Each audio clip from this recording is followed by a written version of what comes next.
Hi everyone, and welcome to Almost Cancelled. I'm Peter, and that is Connor, and we are going to talk about Black Mirror.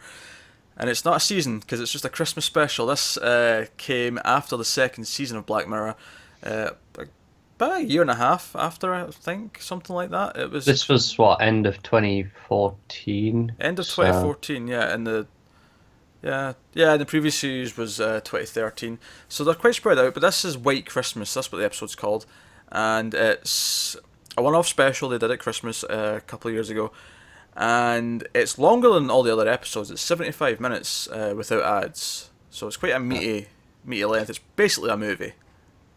yeah, I mean, it pretty much is. yeah. So we're going to talk about this. Full spoilers for it, and of course, this is our final episode before the new season starts next month. So we've completed our journey of going Right. through all the old episodes. So this one is John Hamm is in it, and what's the other guy's name, Connor? You knew it? Rafe Spall. There you go, him. One of the Andys from Hot Fuzz, and I recently seen him in Roadies. That's what I knew his face from, just because that was recent. Yeah, I've seen him in a bunch of stuff though, but that was the recent thing I'd seen him in, so that's what he was popped in up. he was in The Big Short. Was he? Okay, Yeah, cool. And obviously John Hamm, Mad Men, and a bunch of other stuff, Bridesmaids, and various other things. So they're in a small house, a small cabin, and at the start of the episode, you're led to believe that this might be like some sort of place they work, maybe in the middle of the Arctic or something. the way it goes about it, and like they say, they talk about how it's in 5 years. There's all Yeah. this snow. It kind of feels like it's some sort of post-apocalyptic near Oh, future. okay, you went post-apocalyptic. I mean, I got that it was probably near future because even before we get to the stories and we get to the flashbacks, I assumed it was near future just because it's Black Mirror. Yeah, it's fair But enough. um, I wasn't getting post-apocalyptic. I was getting that they're stationed out in somewhere like this. You know, I just got just the way they were talking about how they had no. It was obviously no choice, but like I think it I was don't when know. they seemed to be speaking as if like them not being happy with their lives had led them here. So I took it as they had taken a job because they wanted away from everything. I get it. I think what it was is when he says, "Oh, people were told to only store essentials," Yeah. and he talks about and someone considered tinsel essential. I think that's what made me think, "Oh, storing essentials. Maybe this is, like they were Yeah. preparing for things." It's all moot though, because it's not that at all. It's not. No. But so so we don't know why they're here. And John Hamm, it's Christmas. John Hamm's making Christmas dinner. He's making some roast potatoes, and he tries to get his name is actually Potter's the other guy. Potter's Rafe's name, and it's Matt. Matt. Yeah. Matt, there you go. Matt's John Hamm's character, and Matt's wanting Potter to open up because they never talk, and he even brings up it's been like 5 years and you've barely said three sentences to me, and he tries to get him to open up by him first opening up and giving him his reasons for being here and explaining his backstory, and that's where the episode kind of splits into three parts. There's essentially three shorter stories that take place over this that all sort of come together, of course, at the end, but they're all separate. The first two are about Matt, and the first one is about what he was doing that kind of got him into trouble. And he essentially was coaching a guy who was, not very confident with the ladies, and he was like seeing everything he's seen because they all have these, is it Z cameras they call Z eyes? They call our eyes. They've all I got. can't remember the name. It's Yeah. it's something like we've seen in Black Mirror previously. Anyway. Well, since you brought that up, there's a lot of things in this episode that either thematically relate back to old episodes or directly just callbacks to old episodes. Yeah. So the eyes are very similar to the entire History of You episode, Yep. except instead of a recording, it's more of a live feed kind of thing, and also they can do things to their vision, which we see later on. Yeah. There's that. There's also the idea of the over the top cruel punishments, a lot like White Bear in a lot of Yep. ways. Especially the idea of reliving things. There's also The cookies. the cookies. That's what they call them, isn't it? The cookies. The copies of them. Yes. What was that? What That episode was that in? it's not quite, but it's similar to the one with Haley Atwell. Oh yeah. Because they use the social media to recreate who they are. Except in this case, it actually is just from their brain, so they're actually Yeah, a but it's a proper copy. Yeah, similar yeah, idea. similar idea. The song from 15 Million Merits is sung in this episode, and then you even see a clip of some of the footage from 15 Million Merits playing on the TV, which I don't think is suggesting it's in the same world. I think it was just a fun little, you know, Yeah, here's a little thing. yeah. Also, the pregnancy test, I believe, is the same pregnancy test from Be Right Back, which was the Haley Atwell one. Mm. Um, so there was a lot of little things like that. A lot of things that were, and I think that was just them having some fun. And Do you know what? That's just before we get really into things. This is probably my favorite thing about British TV: Christmas specials. I mean, I know American TV has like Christmas themed episodes, but you don't have TV like this that airs on Christmas Day. And there's something just great about that. that's true. That's true. It's very. I mean, I'm sure other countries probably do it as well. That we don't follow their TV as much, but it is certainly unique to us out of us in the US in Yeah. terms of that. Um, but anyway, so the first story. So he's coaching this guy. He's like telling him what to wear. He's seen everything he sees, and then obviously one of the little fun little reveals is there's actually like 8 other guys all like talking to him and like helping, like John Hamm, who's overseeing it and like relaying all the information back. Because as he says later, it's like a club almost. They all join this club together. Yeah, it's essentially a live porn ring In a where weird they way. kind Yeah. of pay in. John Hamm helps them get laid, and they all get to watch. Yeah. So this first one, he like he gets this guy's interested in this girl who's really quiet, and he uses tactics of seeming more interested in the friend, and that doesn't quite work. So he goes and talks to her, and she seems like an outsider. So he acts like an outsider and like, as if he hates things, and I hate parties, blah blah blah blah. And the whole thing is good. And the funny thing is I kept calling things before they happened in this episode. Mm, And one of them was as soon as she started talking about doing a change, I'm like, she's talking about suicide. yeah. She wants to off herself. So I kind of knew it was going there the entire time. But I also had that doubt in my head. I'm like, okay, what if I've got it wrong? What if they're going to swerve me and it's going to be something completely different? I'm not expecting it to be exactly what it sounds like either, but I could see them, pulling one over my eyes and hitting me with something else. But so yeah, he's in trouble, and it led to trouble in his life because she thinks he also wants to commit suicide, and they basically witness like a forced suicide, which I guess is murder, but she Yeah. doesn't think it's murder. She thinks he wants to do it. So It's because he's talking to the guys over yeah, that are watching, and she sees him talking to them, and she thinks that he's talking to voices in her head like she does. yeah. So she thinks that he's got the same issues as her, so obviously he must want the same solution. My only criticism of this chunk of the episode Hmm? is that maybe, and it's not a big thing, but I have to wonder in this world where they all have these eyes and all that stuff, wouldn't she know that's a possibility? Like, would she jump to, oh, he's got voices in his head? I thought that, but then she is clearly mentally unstable. That is also true. Yeah, So, that is also true. she's probably just desperate for because she's not sure that she wants to commit suicide. She's uncertain. So when he says, "Oh, I'll do it, go with it," and then she kind of interprets that as he's kind of on her side, and I she think kind of connects to him for that. before we get to how this affects John Hamm's character, I think the theme of this, because a lot of this is about social or online like mob justice. Like a lot of this is like a similar themes as what we've seen in White Bear and things like that, where everyone's like taking things too far and what this all could lead to. And I think one of the themes of John Hamm's character, I think, and we see it in his other story as well, is that he doesn't really talk to people like they're people. He tries to figure them out just so he can say the right thing to get what he needs.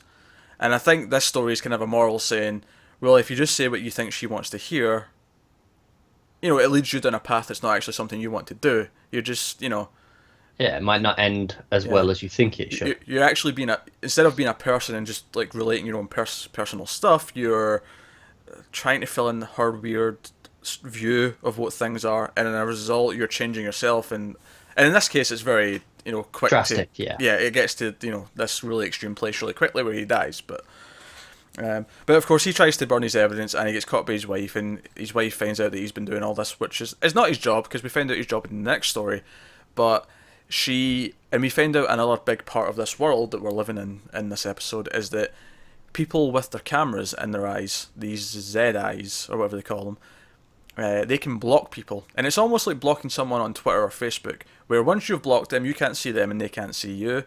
And in this case as well, you also can't hear them properly. You can hear sort of muffled. Yeah, they're talking, but Yeah, it's the whole point. You don't have to hear them. yeah. And all you see instead of seeing them is you see like the silhouette, and it's like white staticky noise. Yeah, And probably why the episode's called White Christmas, to be honest. And that sets up this idea that he just can't see her anymore, and this obviously led to a divorce, and that gives us the impression is that's why he's here, which is actually true, which is still true actually when you get to the end of the episode. That's why he's doing this, but it's not as face value as it seems here. So that's a big deal. So then it goes to the second story when he goes into that's not actually my job. This is my job. Mm. And we find out because if this second story starts really weird because it starts with this woman who's about to go in for an operation, and we hear her thoughts. And the entire time I was thinking, can those other people hear what she's thinking? Because they seem to be reacting almost. it was also because obviously we had John Hamm narrating it, and he was saying, "Let me explain my day and see if you can figure it out." And so it's like this is all felt like it was supposed to be from his point of view, but we were hearing her thoughts. Yeah. Which is kind of strange. That was kind of strange. But of course you find out it's there's a reason for that, and it's that his industry, what he does is he makes copies of people. He puts something in their head to sort of shadow their thoughts for a week, and it makes a complete digital copy of their mind. And it goes into these cookies, which I don't know why they're called cookies. They look more like eggs to me, but whatever. Yeah, I get you. Whatever. But so we see that the main part of his job is to like ease the copy into the world, because once they wake up inside their little the little digital world inside this cookie, they are panicking. They think, where am I? Because they think they're a real person. I mean, we see that even before they get into there, it's a very traumatic exit, because obviously when they're doing the operation, they're like, right, we're gonna put you under, but the voice doesn't stop because it's the copy. She's still awake. She's still awake, right? Yeah, because we see her coming out of the head, and it's very traumatic, and it's enclosed in like the pipette tube that I imagine that it's in, sort of digital tubing, and it's very claustrophobic, I think is the word I'd use. Yeah. So he tries to like help her and explain to her what she is, and he explains that she's a copy. The real you is like lying in bed upstairs, like a bit weird that she would go for a nap when there's this guy in her house. I mean, he's meant to be there, but it's still like you wouldn't have a plumber over and go, I'm just going to go and take a nap. Like a little bit strange. I thought maybe that she's still a bit knocked out from the operation. Yeah, maybe. But he explains this, and the copy inside the little digital world's like, no, I'm not doing this. I am not, because he says that your job, because she's paying me to do this. The real you is saying, I want someone to run my house, cook my food, make orders for stuff when they run out and stuff like that. Run all the devices in the house, because it's the future. So more stuff is like a smart house, and it runs on. Again, not that far off. Not that far off. Pretty much based on what we have. I don't have a smart house, but some people do now. Like, it's a thing. It's becoming a thing. Yeah. And she's like, no. She doesn't say this, but it's he's basically describing you're going to be a slave. This brings up one of my major questions with this part of the episode. So obviously, they're essentially slaves to just do what the real them wants them to do. Mm-hmm. When the real them is commissioning this to get this device that runs their home, do they know that it's actually a copy of them, so it will feel like they would feel if they were put into slavery? I have no idea. I really don't know. But obviously, this comes back to the theme that I said about John Hamm's character Matt not treating people like people. Like Yeah. he basically talks this copy into doing what she needs to do. Well, I say talks. He also basically tortures her because he can change how time works in the digital world, and he makes her like go months with just sitting in a white room, and she can't sleep, she can't do anything, and she's just begging for something to do. So she's forced into being a slave, Yeah. and it comes back to this idea again that he does not talk to people like people. He just does. This is why this is his job. It's because he manipulates people to get them to do what he He's needs very them. good at it. He is very good at it, and John Hamm's actually the perfect person to play this character because he has got a very charming, convincing sort of. He's got this aura about him. charisma to him, yeah. Yeah. So that sets up that, and then afterwards, he uses the same phrase that he taught the guy who was chatting the other girl up to try and chat up the real person, and you sort of see that he's almost like a computer in and of himself because he just has like a set of things that he says, and Yeah, he has a set of predefined code that he just rotates through, essentially. yeah, to try and talk to people and get them to open up to him. So again, themes of the episode really pouring in here. But at this point, I'm thinking, okay, this episode all has to be about one thing, really. So it all has to come together, and this is where I started having ideas. It was this section where I Yeah. realised what was happening as well. Yeah, because I'm thinking, that we have no context for why these two guys are in this house, and the whole plot of this and why he's telling these stories is to get him to speak, is to get Potter to speak and to explain why he's there, and I'm like, I've got a funny feeling that they're not actually in a house, and I have a funny feeling that Potter might also be a copy. Yeah, I got it around this because obviously this is why we're introduced to this. Why else would we be introduced to this Yeah, device if it's all- not going to come back? Yeah, all of it has to be relevant. It was that's things just like storytelling. the 5 years at the start. It felt weird that they could be in a house and not speak for 5 years. So it's like Yeah. that kind of threw me off there. Yeah, but of course, at this point, it doesn't even matter if we figure it out because we still have the mystery of why is he there? Exactly. What does he try to tell him? Or what does he try to get him to say? You know, and you maybe get the idea that it is maybe the police trying to get a confession of something. But even if it's not that, even if you don't jump to that conclusion, and it is that conclusion, but even if it wasn't that, someone needs him to admit something. Yeah, it's very clear because obviously the whole purpose is you need to speak to me. Yeah. Like you've got to give me something. So obviously you go why, and there's only a few reasonable conclusions you can draw from that. Yeah, I mean, of course, that's assuming it's set, in a similar world to us. I mean, this is Black Mirror. At one point, I even questioned, are they in the Matrix style of thing? Are they all fake? It was before. It was when they set up the idea that they can all block people and stuff. But he hadn't said. It was before he'd said that. Oh, this is we all get these Z eyes or whatever they were called. Yeah. Between the reveal of the blocking and then explaining that we all get these eyes, there was a small window where I was thinking, right, so are they not actually functioning in the real life? Is everyone just hooked into computers and that's how they're living now? Like, I thought that might be where it was going. Obviously it wasn't, but Yeah. it's exactly the sort of thing Black Mirror might do.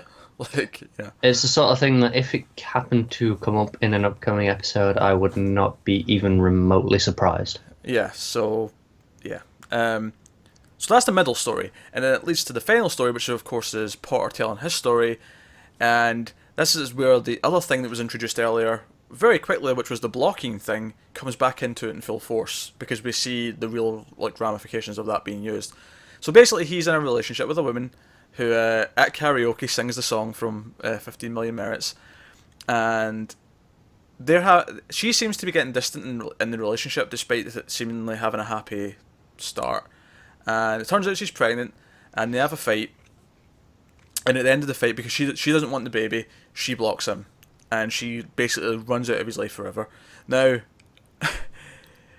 I am very happy there was a twist as to why, there was another reason for why she blocked him, because she, obviously, going further ahead, she keeps the baby, and there's this nice little story about him going and seeing her from afar, but because of the way the blocking thing works, the offspring also gets blocked. Which threw me back to John Hamm's character. I was like, oh, that's viciously cruel to him because Yeah, obviously his yeah, wife blocked him, but the kid, yeah. does it work on your like his own kid? Can he not see it anymore because of that? Yeah, because he even says after, like, he brings it up that he can't see his kid. He says, "Yeah, I've been there," or Yeah, something to that effect. There was a line like that. But so we get that, and you feel very sorry for him. And for a minute, I'm like, you know what? She's really evil. Like, yeah, like not only because of the, like, even the kid. Like, I'm just thinking, like, she blocks him for something. It's one fight. You can't just, like, throw it all away for one fight. So I was what? glad that there was a reveal as to a reason why Yeah. she wouldn't want him to see the kid. But for a small amount of time, I was thinking, man, she's a really evil character. Well, I mean, I think part of that is still part of Black Mirror's metaphor, the idea that people do block people online for really petty things, and that can be it. You can never speak to someone online again, which a lot of time can you never speak to someone again over something really small and that you could probably forget about in a few years. They can. I don't know if that's so much what the point of it is, No, though. but it felt like that for a while, is what I meant, is what I'm saying. I think the point is the flip side, where you know, if you block someone and you can't talk about something that happened, it's always unresolved. Yeah. And it's those feelings of being unresolved that lead to things escalating, and it leads to him, Potter acting more like a stalker, and then he goes to see his kid and gets this shock after like 4 or 5 years of thinking he has a daughter, only to find out, no, I don't have a daughter, and she cheated on me. Bear in mind, he only finds out after she dies. Yeah, She dies in a train crash. I can't remember what the news report I said, but think it yeah, was train. some But disaster. Yeah. but obviously, when they die, the block dies with them. Hmm. Makes sense. So obviously he goes up, and then it's pretty rough.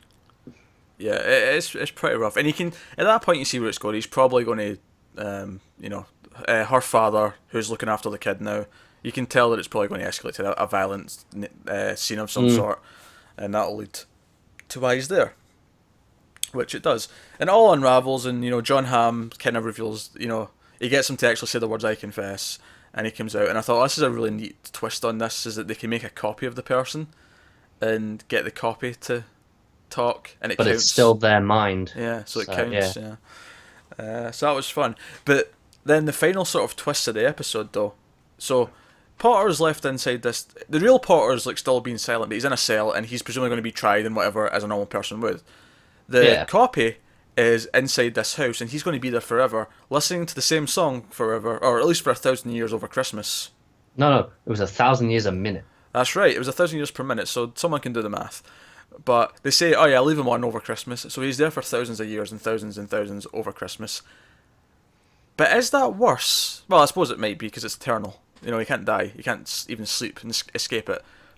But John Hamm's character, Matt, almost gets a worse fate. I agree. Which is weird because obviously their crimes are very like who's worse? Because obviously Potter, he killed the man and then by proxy got the daughter killed as well. Yeah, which is obviously really bad, and it's obviously a crime of like passion in the moment. So I wouldn't defend it, but you at least understand his state of mind, and you can see how things built to I it. think it wasn't as bad until it's the girl dies as well. Yeah. However, it's still much worse than what.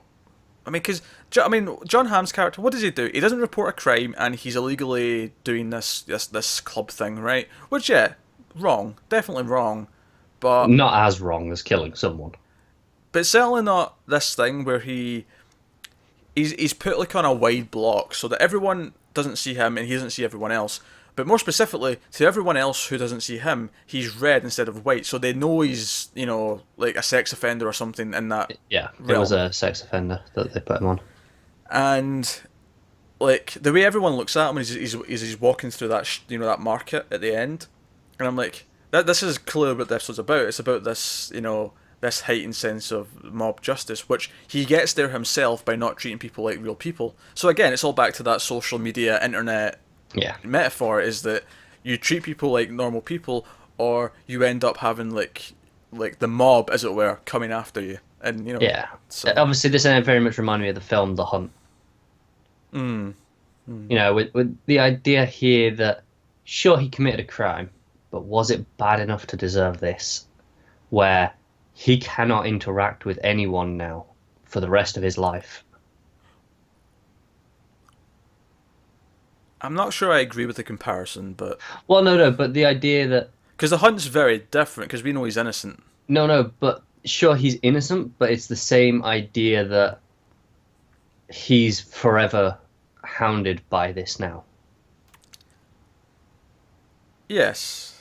That's what it is. It's the same thing here, where all he did was, sure, it was shady and I suppose in this realm illegal, but Oh no, it's overkill. It's absolutely overkill. No one's arguing that. I just don't know if the connection's quite there because the hunt's very different because we know he's innocent.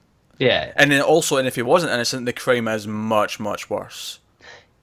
yeah, So it's I see what you're getting at, but I wouldn't fair enough. I wouldn't relate them, just because it is very different in a lot of other ways. But no, I really like this episode. Actually, that's probably one of my favourites, which I'm glad of because I thought the last episode, the Waldo Effect, wasn't that great, and I think season 2 as a whole I wasn't as fond of as season 1. So I'm really glad that this one.